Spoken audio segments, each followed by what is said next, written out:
الحمد لله وكفى والسلام على عباده الذين اصطفى. کچھ لوگوں پر اللہ کی بڑی رحمتیں ہوتی ہیں اور ان رحمتوں میں سے میرے گمان کے مطابق ایک اللہ کی رحمت کی یہ بات ہے کہ وہ دوسروں کے لیے بہت دعائیں کرتے ہیں. ہم میں سے ایک بڑی اکثریت کا معاملہ عجیب ہے. ایک بڑی تعداد سمجھتی ہے کہ کسی کے لیے دعا کی تو ہمارے جسم کا ایک حصہ کٹ جائے. اسی کوئی بات. ہم جب کسی کے لیے دعا کرتے ہیں تو اس کا دل کتنا ٹھنڈا ہوتا ہے اور کسی مسلمان کے دل کو خوش کرنا یہ چھوٹی نیکی ہے. دوسری بات, جب ہم کسی کے لیے دعا کرتے ہیں تو کیا اللہ اس کا بدلہ نہیں دیتے؟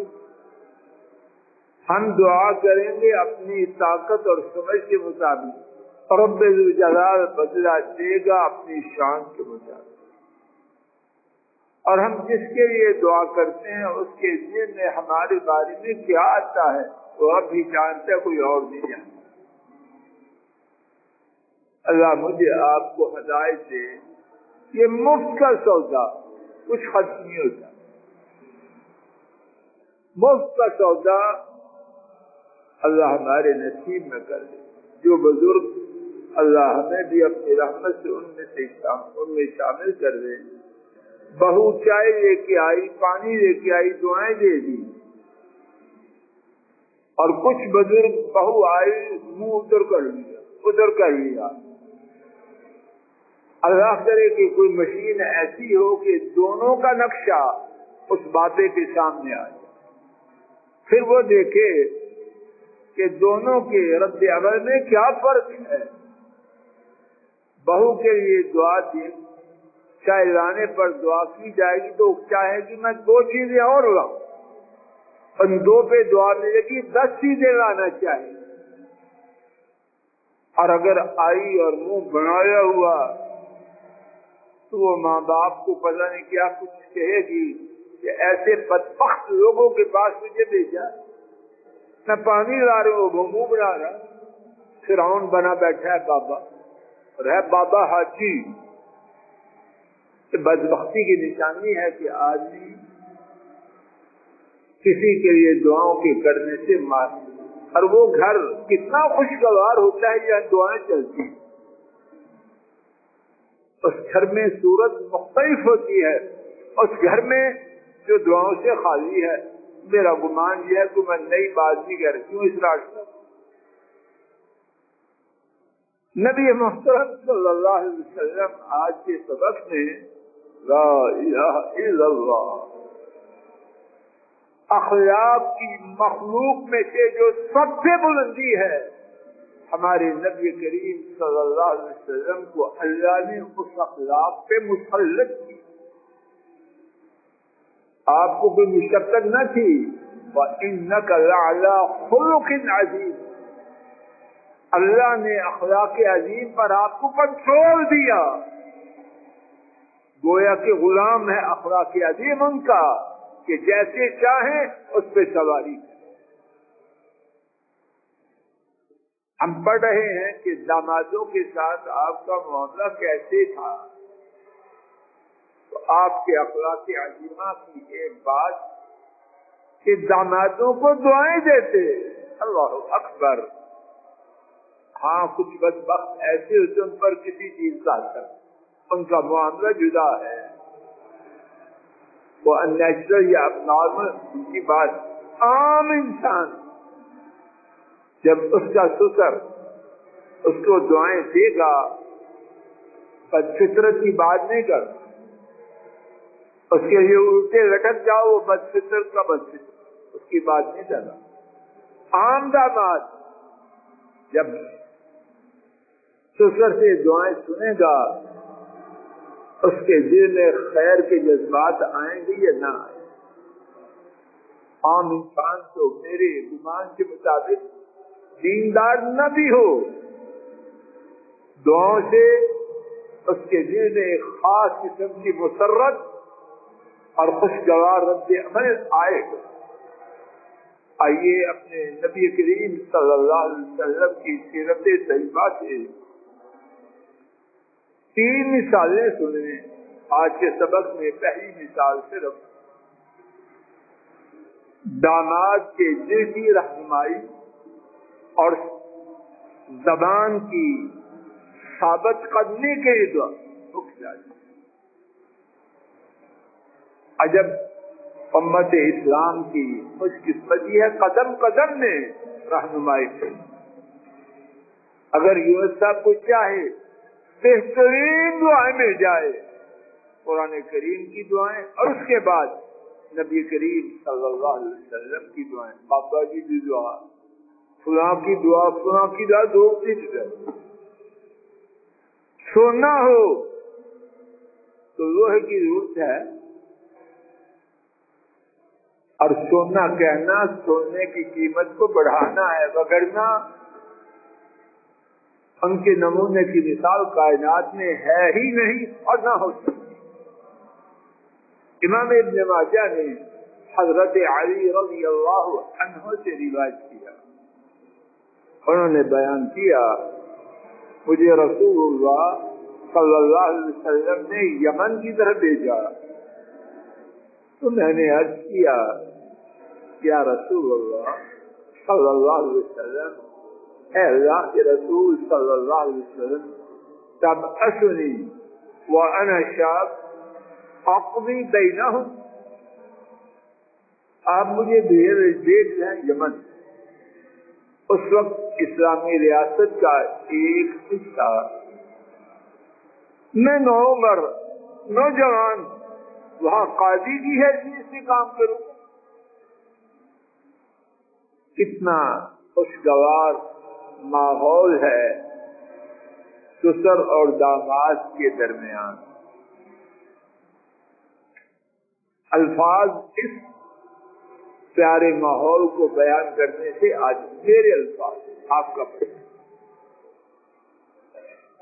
وَلَا أَدْرِي مَا الْقَضَاءُ، مجھے تو پتہ ہی نہیں کہ جوڈیشری قضا ہے کیا ہے۔ انہوں نے بیان کیا حضرت صلی اللہ علیہ وسلم نے میرے سینے پر ضرب لگائی، یہ پیار کی ضرب ہے۔ کبھی پوتے پر نواسے پر دل بہت خوش ہو تو کھٹکی دیتے ہیں،